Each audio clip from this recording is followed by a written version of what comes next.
So let's see the next question. Question number 21.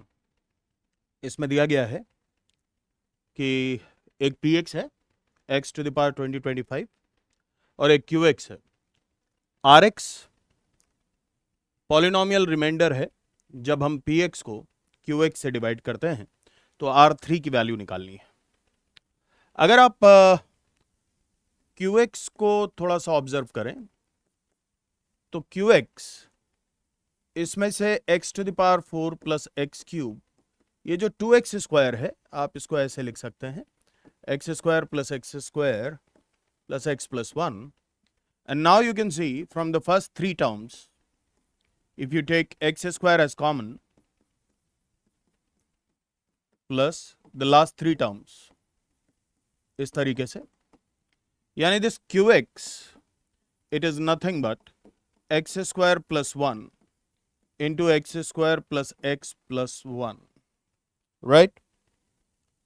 तो इस calculation की हमको जरूरत नहीं है. What we require is the final result, this qx, कि ये qx क्या बनेगा.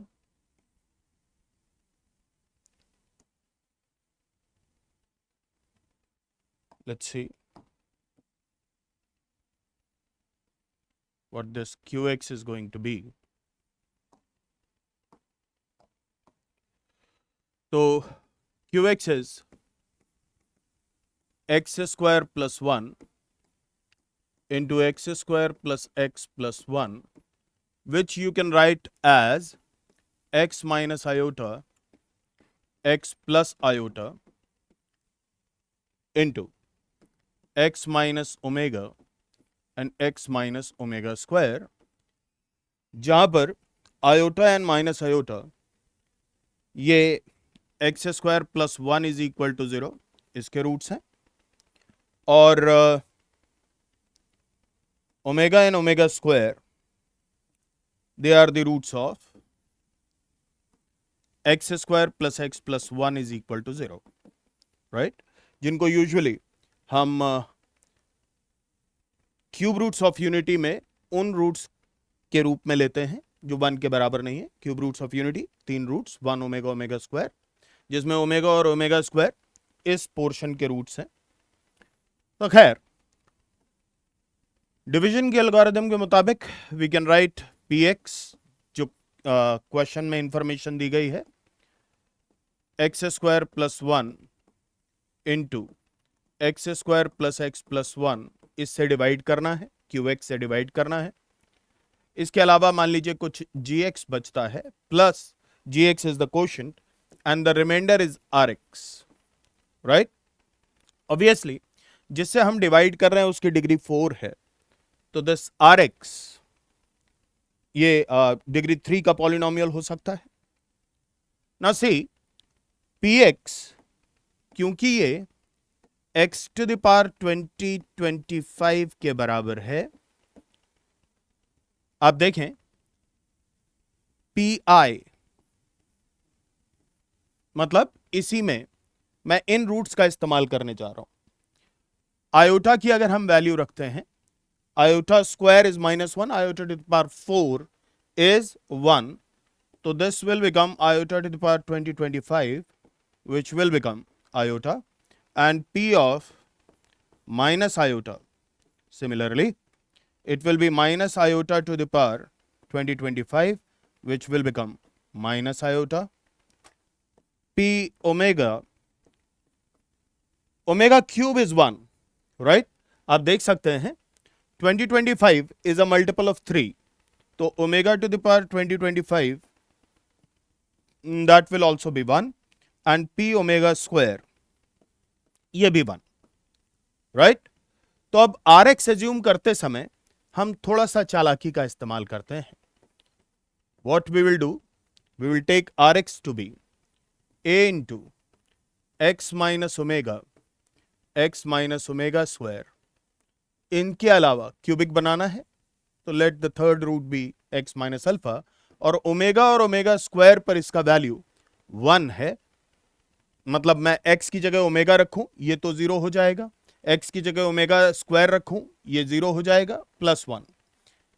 इससे ये क्यूबिक बन गया, साथ में ओमेगा ओमेगा स्क्वायर पर इसकी वैल्यू 1 ही है।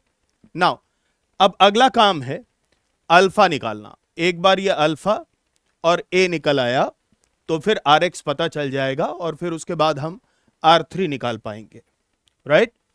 उसके लिए व्हाट वी विल डू कि हम इसको ऐसे लिख लेते हैं, R x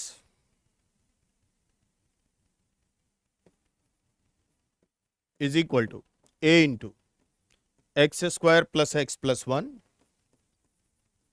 into x minus alpha plus 1।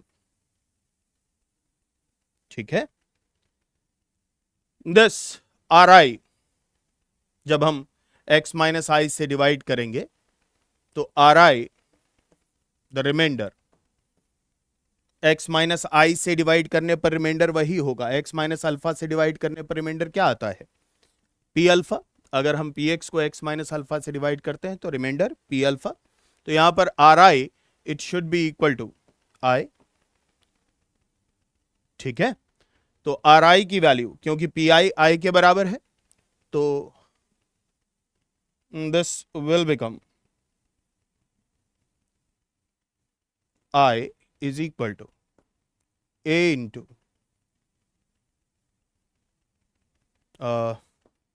iota square plus iota plus 1 into iota minus alpha plus 1. So iota is equal to, iota square is -1, a iota into iota minus alpha plus 1, which will be a into -1 minus iota alpha plus 1. दो complex numbers अगर बराबर होने हैं, iota has to be equal to -a plus 1 minus iota A alpha. तो यहां से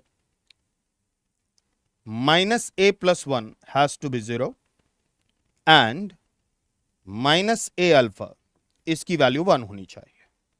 ठीक है, तो यहां से a की वैल्यू आती है 1 and alpha therefore it will B -1। Hence अगर ये वैल्यूज मैं वापस से यहां पर रख दूं इस जगह आर एक्स में, तो what we can see is कि R X it becomes X square plus x plus 1, A की वैल्यू 1 हो गई, अल्फा की जगह -1 रख देते हैं, x प्लस 1 प्लस 1। तो एक ही वैल्यू रखकर हमें आर एक्स का पता चल गया। अब यहां पर a और अल्फा दोनों पता चल गए तो आर एक्स पता चल गया, और हमको चाहिए R3। तो अगर R3 की वैल्यू हम देखें तो it becomes 3 square plus 3 plus 1 which will be 13 into 4 plus 1, and that comes out to be 53, and that is going to be the answer to this question. Let's move on to the next question, which is question number 22. इसमें ABCD एक rectangle दिया गया है, M और N कुछ specific positions बताई गई हैं पॉइंट्स की, साइड्स AB और BC पर। लेट्स सी, फिगर बनाकर देखते हैं किस तरीके की सिचुएशन की बात की गई है। एक रेक्टेंगल है, okay, take it as A B C and D। ठीक है, यहां पर there is a point M, ये लेंथ और ये length according to the question ये दोनों बराबर है। Okay, further this particular length MD and MN एक पॉइंट लिया गया है BC पर, सच दैट MD और MN बराबर है. दिस इज से N. ओके, CDMN ये जो चारों पॉइंट्स हैं ये एक सर्कल पर लाई कर रहे हैं, तो आपको AB अपॉन BC मतलब रेक्टेंगल की साइड्स के रेशियो का स्क्वायर चाहिए. ओके, तो लेट्स सी CDMN क्योंकि एक साइक्लिक क्वाड्रिलेटरल है, आप देख सकते हैं कि अगर मैं इसको ज्वाइन कर दूं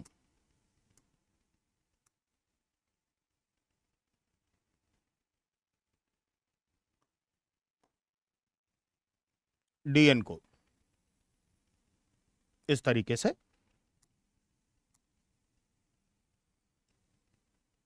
तो DN since this angle is 90 degrees and this angle is also, ये साइक्लिक क्वाड्रिलेटरल है, तो ये एंगल अगर 90 है तो फिर ये एंगल भी 90 होगा, यानी DN एक्चुअली उस सर्कल का डायमीटर की तरह काम करेगा जो CDM और N से पास करता है.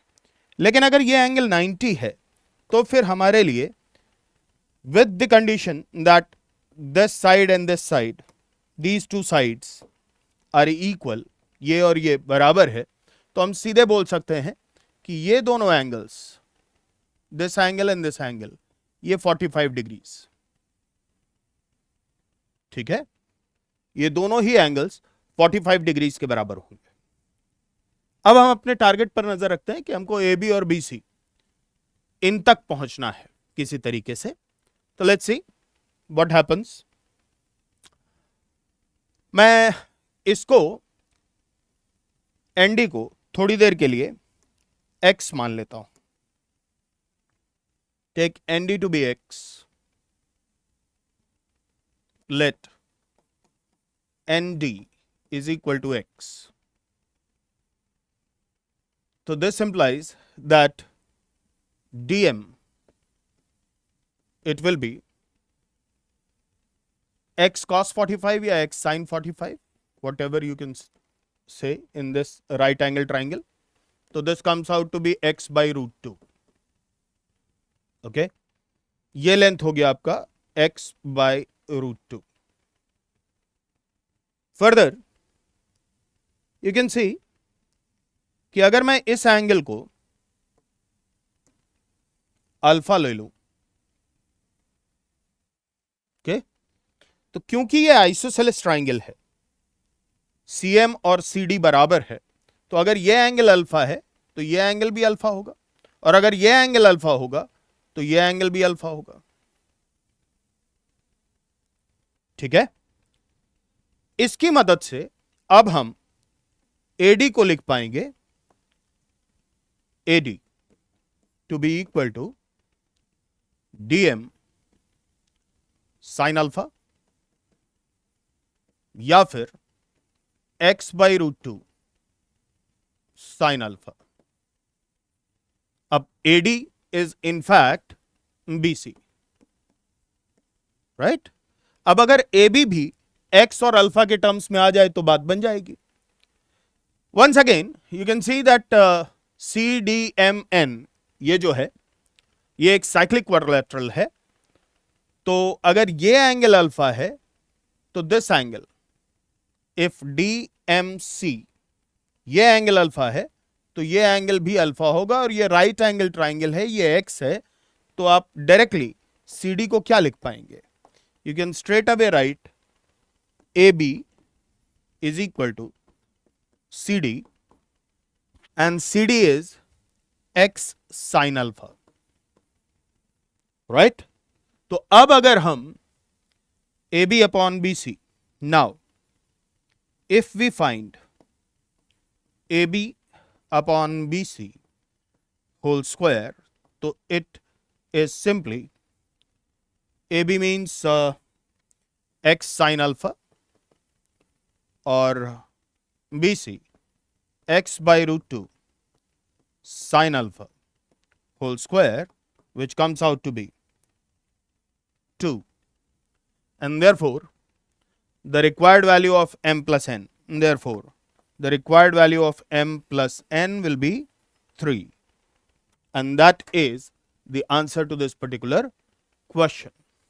Okay, so now let's move on to the next question, question number 23. तो इस क्वेश्चन में बोला गया कि इस सेट में कितने ऐसे n हैं जिनके लिए इन नंबर्स को 1 2 3 and so on to n, इन नंबर्स को हम n पेयर्स में बांट सकते हैं जिनकी एंट्रीज के सम का प्रोडक्ट एक परफेक्ट स्क्वायर बने. तो यहां पर व्हाट वी डू, जैसे देखिए अगर n इवन है, n अगर इवन है तब तो ये बहुत आसान चीज है. आप देख सकते हैं कि इन नंबर्स को, मतलब n इवन, जैसे इस सेट में से जब मैं इवन नंबर्स चुनता हूं, जैसे 2 ले लूं, 4 ले लूं, 6 ले लूं, 8 ले लूं, 36 तक, n अगर इवन नंबर लेता हूं तो ये जो नंबर्स होंगे 1 2 3 2n, इनमें जब आप इस तरीके की पैरिटी का ध्यान रखें, इस तरीके से पेयरिंग करें इनकी, 1 2n 2 2n plus 1 2n minus 1, second last, third last, इस तरीके से, और लास्ट होगा इनमें से जो पेयर वो होगा n plus 1, राइट. अब इसमें है क्या कि इनमें से हर पेयर में एंट्रीज का सम 2n plus 1 है, चाहे इसमें हो या इसमें हो या इसमें हो, हर पेयर में एंट्रीज का सम 2n plus 1 है. ठीक है, तो जो प्रोडक्ट हमको चाहिए, that product i is equal to 1 to n, that is going to be 2n plus 1 2n plus 1 2n plus 1, कितने बार, n bar, 2n plus 1 to the power n, और क्योंकि n परफेक्ट, n इवन है तो ये perfect square आएगा, right. तो इस बात से कोई फर्क नहीं पड़ता कि n आप क्या चुन रहे हैं, बस n इवन हो, मतलब n की ये जो सारी वैल्यूज हैं इस सेट में से, n बराबर 2 4 6 अप टू 36, ये सारी की सारी अपने काम की हैं. ऐसी कुल कितनी वैल्यूज हैं, 18 वैल्यूज, राइट. ये जो 18 वैल्यूज हैं ये तो अपने काम की हैं ही. नाउ केस 2 की बात करते हैं. यहां पर थोड़ा सा ध्यान देने की आवश्यकता है कि n अगर ऑड है, जैसे मान लीजिए कि मैं n को 1 ले लेता हूं, ठीक, n को अगर 1 ले लेता हूं तो ये जो नंबर्स हैं 1 से 2n तक, ये केवल 2 नंबर्स नजर आएंगे, 1 2. ऐसे में सिर्फ एक पेयर बनेगा 1 2, जिसकी एंट्रीज का सम होगा 3, यानी ये जो प्रोडक्ट आएगा ai प्लस bi, ये तो 3 के बराबर आएगा, which is not a perfect square. तो n बराबर 1, ये तो अपने काम का है नहीं, राइट. इसको तो ऐसे ही हटा दीजिए. n अगर 3 लेता हूं, अगली वैल्यू, ठीक है, n अगर 3 लेता हूं तो n बराबर 3 लेने पर ये जो नंबर्स बनेंगे ये बनेंगे 1 2 3 4 5 6. अब अगर मान लीजिए मैं पहले केस की तरह यहां पर उस तरीके की पैरिटी बनाता हूं, मतलब इस तरीके से पेयर चुन लिए, 1 6 2 5 3 4, पेयर्स तो बन गए, लेकिन होगा क्या कि इनमें डिजिट्स का सम 7, इसमें 7, इसमें 7, तो जब हम फाइनल प्रोडक्ट करेंगे तो एक्चुअली क्या होगा, 7 क्यूब आएगा. n ऑड है इस वजह से, ठीक है, तो 7 क्यूब आएगा, which is not a perfect square. However अगर आप थोड़ा सा यहां पर ध्यान दें, देखिए इनमें से एक पेयर, जैसे 3 6 मैंने ले लिया, ये 9 है. एक्चुअली इसकी डिजिट्स का जो सम है 9, वो खुद में एक परफेक्ट स्क्वायर है, हम इस बात का इस्तेमाल करते हैं. आप 3 6 को सीन में से हटा दीजिए, बाकी देखिए 1 2 4 5 बचे. इसमें अगर आप उस तरीके से पैरिटी करते हैं तो यू कैन सी कि बाकी का जो पेयर्स हैं आप 1 5 2 4 इस तरीके से कर सकते हैं, ठीक. बाकी के 4 नंबर्स को आप 2 ऐसे पेयर्स में बांट सकते हैं जिनमें दोनों में सम सेम होगा, ठीक है। तो फिर व्हाट विल हैपन, बनते 3 पेयर्स, एक पेयर में 9 बन गया, राइट। बाकी के पेयर्स इवन रह गए जिसमें हर एक में सम क्या है, सेम है, राइट। तो जो प्रोडक्ट आएगा यहां पर पाई AI BI, AI plus BI, that will be 6 into 6 into 9। 9 खुद में एक परफेक्ट स्क्वायर है, ये 6 का स्क्वायर इंटू 3 स्क्वायर, तो this is a perfect square, यानी n इज इक्वल टू 3 अपने काम का है। इसी तरीके का काम आप बाकी के जितने भी ऑड n हैं इसके आगे उन सब में कर सकते हैं। जैसे मान लीजिए कि मैं फॉर एग्जाम्पल कि n की वैल्यू 7 ले लेता हूं, ठीक है। तो ये जो नंबर्स बनेंगे वो नंबर्स होंगे 1 2 3 4 अप टू, सारे लिख ही लेते हैं, 1 2 3 4 5 6 7 8 9 10 11 12 13 14, n की वैल्यू 7 ली है, ठीक है। ध्यान दें, इसमें से मैं वही काम करता हूं, यहां पर भी हम इस तरीके से पेयर्स बना सकते हैं, 7 पेयर्स की उनकी पेयर्स की जो एंट्रीज हैं उनके सम्स का प्रोडक्ट एक परफेक्ट स्क्वायर बने। बस आपको क्या करना है, एक पेयर अलग कर लीजिए 3 6 वाला, इसको अलग कर लिया, बाकी की पेयरिंग देखिए, जैसे 1 14, ठीक है, ओके, देन 2 13 15 15, 1 14 2 13 15 15, नाउ 4 12, ये सम बना 16। तो ऐसा ही एक पेयर और भी होगा 5 11, the sum is 16। Once again 7 10, 17 sum है, और 8 9, यहां पर भी सम 17 है। तो व्हाट यू कैन सी कि जब आप पाई AI प्लस BI यहां पर निकालेंगे तो it will B 9 into 15 square, 15 15 into 16 square into 17 square. In fact n की आगे की जितनी भी ऑड वैल्यूज हैं उसमें आप इस तरीके से काम करके ये दिखा सकते हैं कि ये जो प्रोडक्ट आएगा ये परफेक्ट स्क्वायर ही आएगा, यानी n इज इक्वल टू 1 को छोड़कर बाकी की जितनी भी ऑड वैल्यूज हैं वो सारे के सारे अपने काम की हैं, यानी n बराबर 3 5 7 लास्ट 37 तक, ठीक।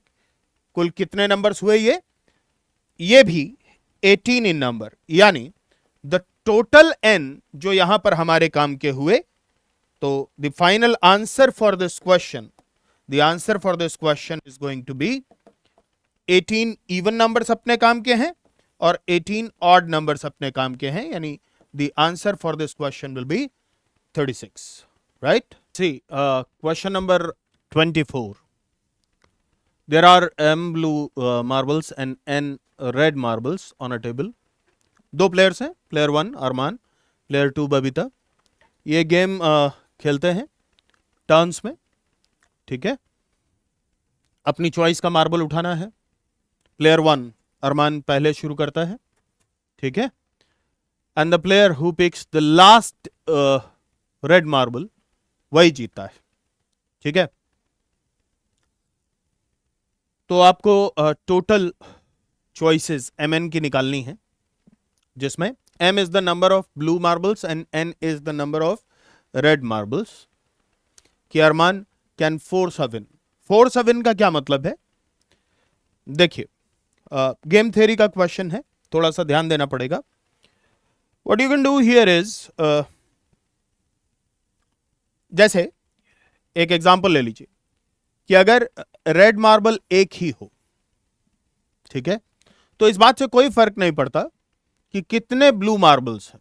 मतलब अगर n की वैल्यू 1 है तो m की वैल्यू कितनी भी हो, जिसको पहली चांस मिलेगी उसको गेम जीतना है तो the person who is picking the last red marble वही जीत रहा है, ठीक है। तो अगर प्लेयर 1 खेलने आएगा तो वो रेड मार्बल ही उठाएगा, ठीक है, वो अपने आप ही जीत जाएगा।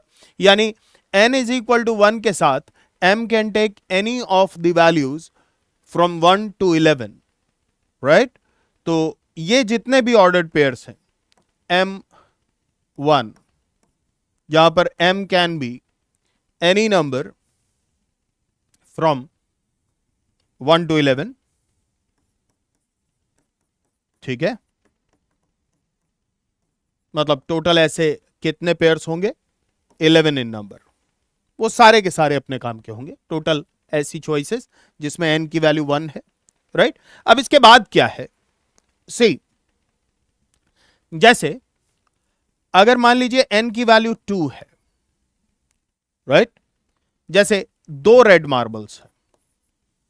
अब इसके साथ अरमान को गेम शुरू करना है और the person who is picking the last red marble उसको जीतना है।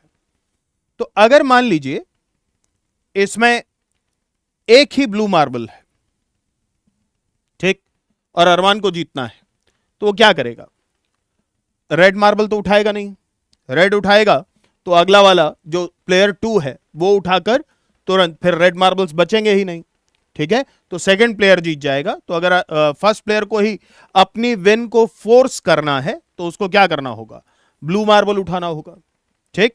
अब सेकंड वाला जो आएगा प्लेयर वो रेड उठाएगा तो थर्ड वाले के लिए एक रेड बचा है वो जीत जाएगा, ठीक। अब यहां पर एक कैच है कि भाई अगर ऐसा रेड मार्बल्स का नंबर जब भी इवन होगा, जैसे मैं n बराबर 2 के लिए देख रहा हूं, ठीक है, जैसे ये केस है, राइट, 2 रेड मार्बल्स हैं, 2 ब्लू मार्बल्स हैं। अब प्लेयर 1 ने गेम शुरू किया, प्लेयर 1 रेड तो उठाएगा नहीं, क्योंकि रेड उठाएगा तो एक ही रेड बचेगा, दूसरा प्लेयर जीत जाएगा। उसने ब्लू उठाया, इसको प्लेयर 1 ने उठाया। अब प्लेयर 2 अपनी विन को फोर्स कर सकता है, कैसे, उसके लिए यह केस बचा, और प्लेयर 2 इसको गेम की शुरुआत माने तो उसने ब्लू उठाया, प्लेयर 1 ने रेड उठाने के अलावा कोई चॉइस ही नहीं होगी, तो प्लेयर 2 रेड उठाकर लास्ट में जीत जाएगा, राइट। तो प्लेयर 1 को अगर जीतना है तो 2 रेड मार्बल्स के साथ 2 ब्लू मार्बल्स, इस तरीके की सिचुएशन नहीं होनी चाहिए। इनफैक्ट 2 रेड मार्बल्स के साथ, या ऐसा सारे इवन वाले केसेस में होगा कि अगर रेड मार्बल्स का नंबर इवन है तो फिर ब्लू मार्बल्स का नंबर ऑड होना चाहिए। अगर रेड और ब्लू दोनों इवन हो गए तो फिर प्रॉब्लम है, ठीक है। तो जैसे n बराबर 2 के साथ हमने देखा कि ब्लू मार्बल्स का नंबर कैसा होना चाहिए, n अगर 2 है, जैसे 2 रेड मार्बल्स हैं, तो ब्लू मार्बल्स या तो एक ब्लू मार्बल हो, या 3, या 5, या 7, या 9, या 11, ठीक है। तो ऐसे कुल कितने केसेस हैं, m की value, m can be any of 1, 3, 5, 7, 9, 11 with any of the choices 2, 4, 6, 8, 10, right. तो ऐसे कुल कितने केसेस बनेंगे, 6 into 5, यानी mn की अगर मैं बात करूं तो ऐसे कुल कितने केसेस बनेंगे, टोटल चॉइसेस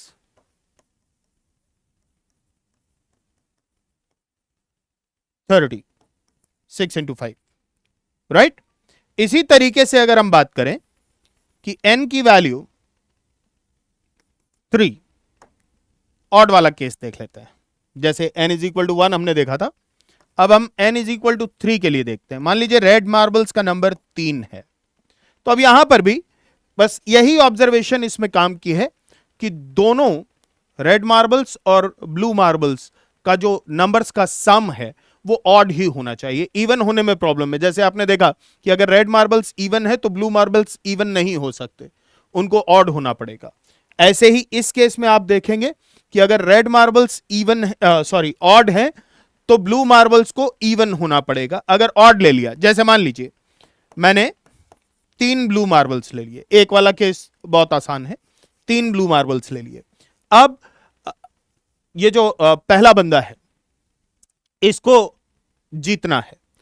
मान लीजिए कि पहले बंदे ने, फर्स्ट प्लेयर ने ब्लू मार्बल उठाया, ठीक, और सेकंड वाले ने क्या किया कि सेकंड वाले ने रेड उठा लिया, ठीक, दोनों चॉइस हो सकती हैं, दोनों देख लेते हैं। सेकंड वाले ने क्या किया, ब्लू उठाया, फिर इसने फर्स्ट वाले ने रेड उठाया, सेकंड वाले ने रेड उठाया, फर्स्ट वाले ने रेड उठाया, सेकंड वाले ने रेड उठाया, तो इसमें जीता कौन, प्लेयर 2। जीतना किसको था, प्लेयर 1 को। मान लीजिए कि फर्स्ट वाले ने ब्लू उठाया, सेकंड वाले ने रेड उठा लिया, ठीक, फर्स्ट वाला अब रेड तो नहीं उठाएगा, ब्लू ही उठाएगा, सेकंड वाला भी रेड नहीं उठाएगा, उसको जीतना है, ठीक है, लास्ट में तो उसने ब्लू उठा लिया। अब फर्स्ट वाले के पास कोई चॉइस नहीं बची, उसको रेड ही उठाना पड़ेगा, ठीक, और फिर जीतेगा कौन, सेकंड प्लेयर, राइट। तो ये जो सिचुएशन है इसमें इसी तरीके से, जैसे मान लीजिए कि अगर इसने क्या किया, प्लेयर 1 ने रेड उठा लिया पहले, तो अब ये सिचुएशन आप इसको ऐसे सोचिए कि प्लेयर 2 गेम शुरू कर रहा है। ये पिछला वाला केस है जिसमें 2 इवन मार्बल्स रेड थे और 3 odd number of marbles blue हैं। तो जो सेकंड प्लेयर है वो ये मानेगा कि हम गेम शुरू कर रहे हैं, उसने इसको उठाया। अब फर्स्ट प्लेयर के लिए मजबूरी है, वो दूसरा मार्बल रेड नहीं उठा सकता, क्योंकि जैसे ही वो इसको पिक करेगा सेकंड प्लेयर इसको पिक करके गेम को जीत जाएगा, राइट। तो अब उसको ब्लू उठाना पड़ेगा। फिर सेकंड प्लेयर क्या करेगा कि ब्लू मार्बल उठाएगा, और अब फर्स्ट प्लेयर की बारी आती है तो फर्स्ट प्लेयर रेड में से ही उसको उठाना पड़ेगा, और लास्ट में सेकंड प्लेयर जीत जाएगा। तो यहां पर बस यही ऑब्जर्वेशन काम की है कि आपको यह देखना है कि रेड और ब्लू मार्बल्स का टोटल नंबर जोड़कर, इस पहले केस को छोड़ दीजिए, रेड और ब्लू मार्बल्स का नंबर n बराबर 2 ऑनवर्ड्स, टोटल नंबर हमेशा कैसा होना चाहिए, ऑड, राइट। तो जैसे n अगर 3 है, n जब भी ऑड होगा, मतलब n मान लीजिए 3 है या 5 है या 7 है या 9 है या 11, राइट। तो इसके साथ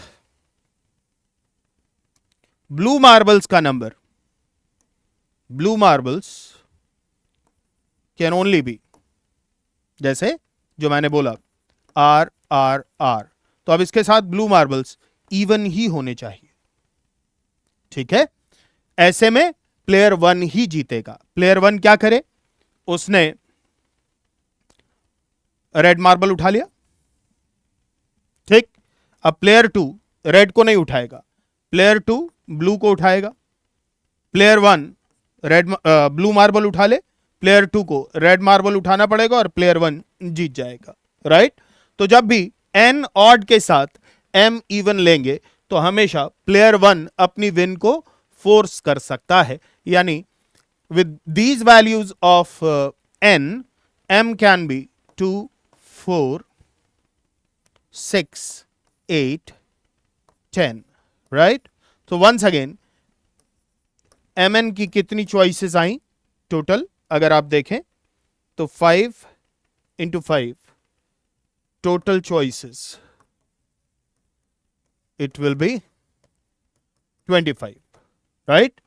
So the answer to this question, अगर मैं आंसर की बात करूं तो इस क्वेश्चन का जो आंसर होगा, सबको ऐड कर लीजिए, 11 plus 30 plus 25, and that is going to be 66 such choices will be there in which the first player Arman can force a win, right?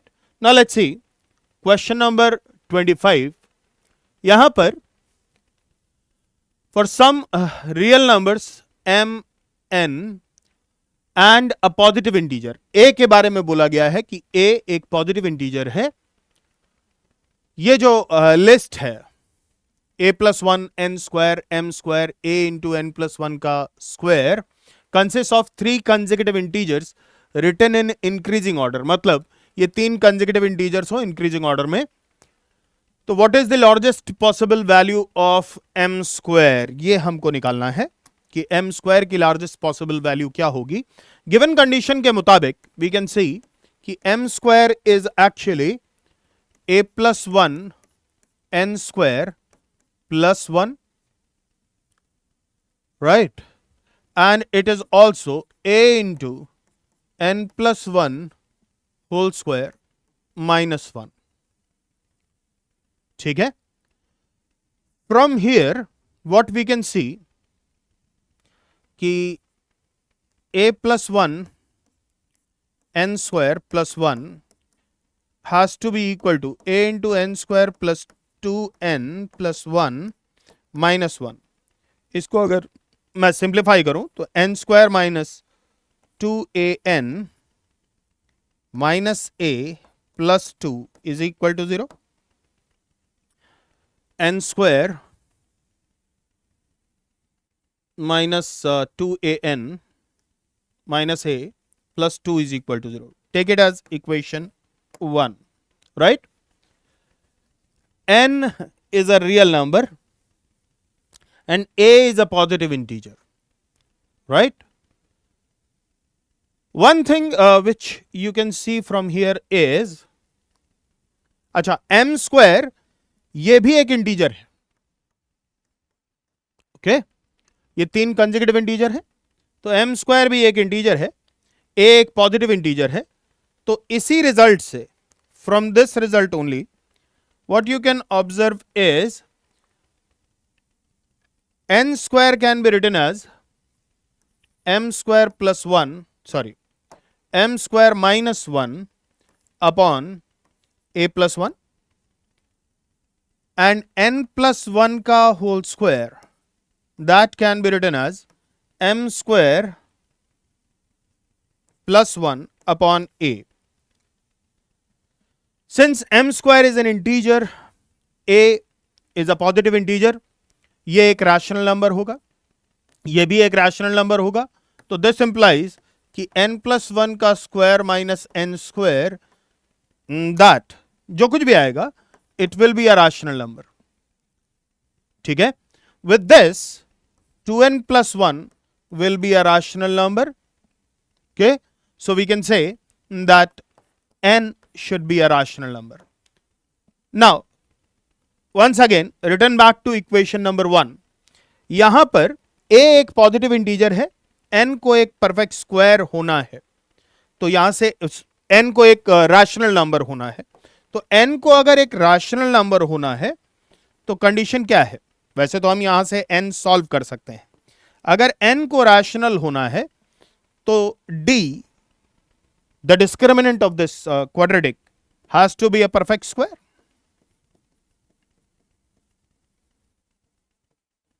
That means 4a square plus 4a minus 8 b square minus 4ac, it has to be k square where k is an integer। हम अपनी सुविधा के लिए k को एक whole number ले लेते हैं।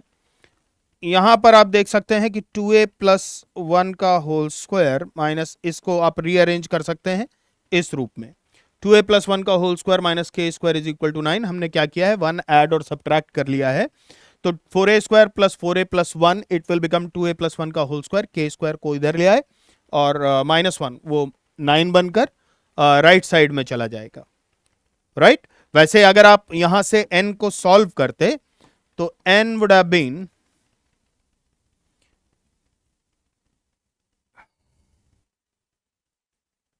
a plus minus under root a square plus a minus 2, quadratic की तरह अगर आप सॉल्व करते तो n ये आता, ओके, राइट।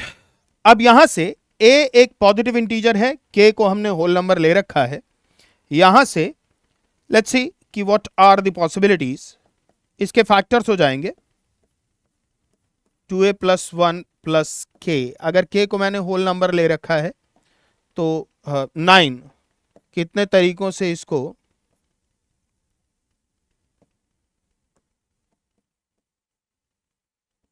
दो नेचुरल नंबर्स के प्रोडक्ट के रूप में लिखा जा सकता है। यहां से दो केस बनते हैं।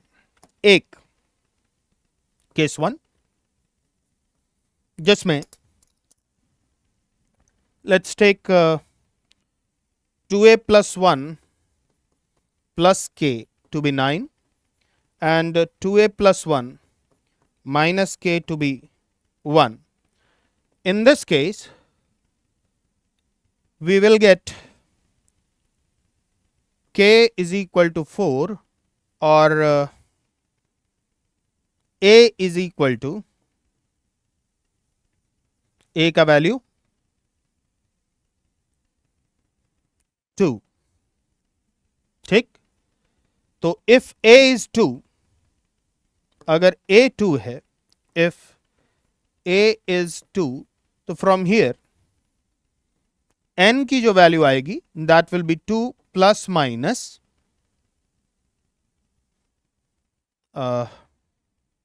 2, यानी n कैन बी 4 और 0, n कैन बी 4 और 0, राइट। इन केस अगर मैं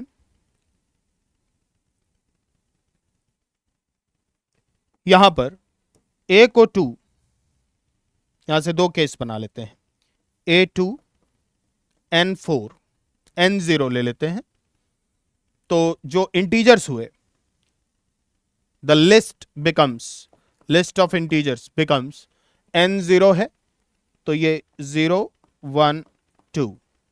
इन केस a2 है और n4 है, तो a2 है n4 है 16। The list of these integers, it will become 48, 49 and 50.